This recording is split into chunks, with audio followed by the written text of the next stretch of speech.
லக்ஷ்மி ஸ்ரீ சமையல் அறையில் இன்றைக்கி வந்து கரும்பு ஜூஸ் எப்படி போடுறதுன்னு பார்க்கலாங்க. நம்ம பொங்கலுக்கு வாங்கி இந்த கரும்பை வந்து நம்ம வேஸ்ட் பண்ணாத இந்த மாதிரி கரும்பு ஜூஸ் வந்து பெரியவங்களுக்கும் சின்ன பசங்களுக்கும் நம்ம ஜூஸ் போட்டு கொடுக்கலாங்க. கடையில் எப்படி போடுறாங்களோ அதே போல் நம்ம வீட்லேயும் செய்யலாங்க.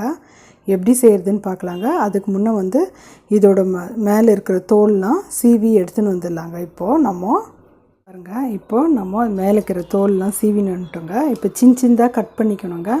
நம்ம சின்னதாக கட் பண்ணும்போது இந்த கணுன்றாங்க பாருங்கள், இந்த கணு வந்து ரொம்ப கல்லாட்டம் இருக்கும். அது ஒண்டி தேவையில்லைங்க. இது மாதிரி பாருங்கள், இந்த கணுலாம் தேவையில்லைங்க. அப்புறம் அதே போல் இங்கேயும் இங்கே இருக்கிறதெல்லாம் நம்ம வெட்டிடலாங்க. இந்த சாஃப்டாக இருக்கிற ஒண்டி நம்ம வெட்டி சின்னதாக வெட்டி எடுத்துக்கலாங்க. அதே சின்னதாக நம்ம கட் பண்ணி எடுத்துக்கணுங்க. சின்ன கணு எதுக்கு வேணான்னு சொன்னேன்னா, நான் அது வந்து கொஞ்சம் ரொம்ப ஹார்டாக இருக்குங்க. நம்ம மிக்சியில் போட்டோம்னா மிக்சி வந்து சவுண்டு வரும். அதனால் வந்து வேணான்னு சொல்லிட்டேன் நான். பாருங்க, இப்போ எடுத்து நம்ம இந்த மிக்சி ஜாரில் போட்டுக்கலாம். பாருங்கள், நம்ம எல்லாம் மிக்சி ஜாரில் போட்டோம். இப்போ கொஞ்சோண்டு இஞ்சி போட்டுக்கலாம். நம்ம இஞ்சி போட்டுன்னு ஃபஸ்ட்டு வந்து கொரன்னு நம்ம அரைச்சிக்கலாங்க. அப்புறமா வந்து வேணுன்னா தண்ணி ஊற்றிக்கலாங்க. நம்ம இப்போ வந்து நல்லா வந்து ஃபஸ்ட்டு கொரன்னு அரைச்சிடலாங்க. இப்போ வேணுன்னா கொஞ்சம் தண்ணி ஊற்றிக்கோங்க. நான் கொஞ்சமாக தண்ணி ஊற்றிக்கிறேன். நிறைய வேணாங்க, கொஞ்சமாக தண்ணி ஊற்றிக்கோங்க, போதுங்க.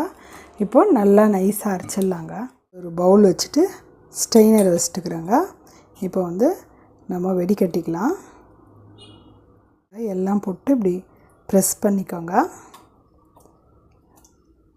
நல்லா அழுத்திட்டு இப்போ வந்து இது 2வது முறை கூட இந்த சக்கையை நம்ம 2வது முறை போட்டுக்கலாங்க. நம்மளுக்கு கரும்பு ஜூஸ் வந்து கீழே இறங்கி இருக்குது. நீ நிறைய ஊற்ற தேவையில்லைங்க, கொஞ்சமாக ஊற்றுனா சரியாக போயிடுங்க. இதை நான் வந்து 2வது முறையும் போட்டு மிக்சியில் நல்லா அரைச்சி ஜூஸ் எடுத்துடலாங்க. நம்ம பாருங்கள், திருப்பி இதை போட்டு 2வது முறை நம்ம கொஞ்சமாக, நிறைய தண்ணி ஊற்ற தேவையில்லைங்க, கொஞ்சமாக தண்ணி ஊற்றி நம்ம மிக்சியில் அரைச்சின்னு வந்துடலாங்க. பாருங்கள், இப்போ நான் 2வது முறையும் நான் அரைச்சின்னு வந்துட்டேங்க. இப்போது நம்ம வெடிக்கட்டுறதுல போட்டுட்டு டேப் பண்ணி எடுத்துக்கலாங்க. மிக்சியில் இருக்கிறது வெடிக்கட்டில் போட்டு நல்லா இப்படி அழுத்தி எடுத்துக்கலாங்க. அப்படியும் இதில் ஆகலைன்னா நம்ம இப்படி கையை வச்சு பாருங்கள், இப்படி அழுத்தி எடுத்துடலாங்க. இது பாருங்கள், ஜூஸ்லாம் வந்துடுச்சு. அப்புறமா வந்து அந்த பெரிய ஃபில்டரில் நம்ம வெடிக்கட்டி இது மாதிரி சின்ன ஃபில்டரில் நம்ம வெடிக்கட்டி எடுத்துக்கலாங்க. ரெடி ஆகிடுச்சிங்க ஜூஸு.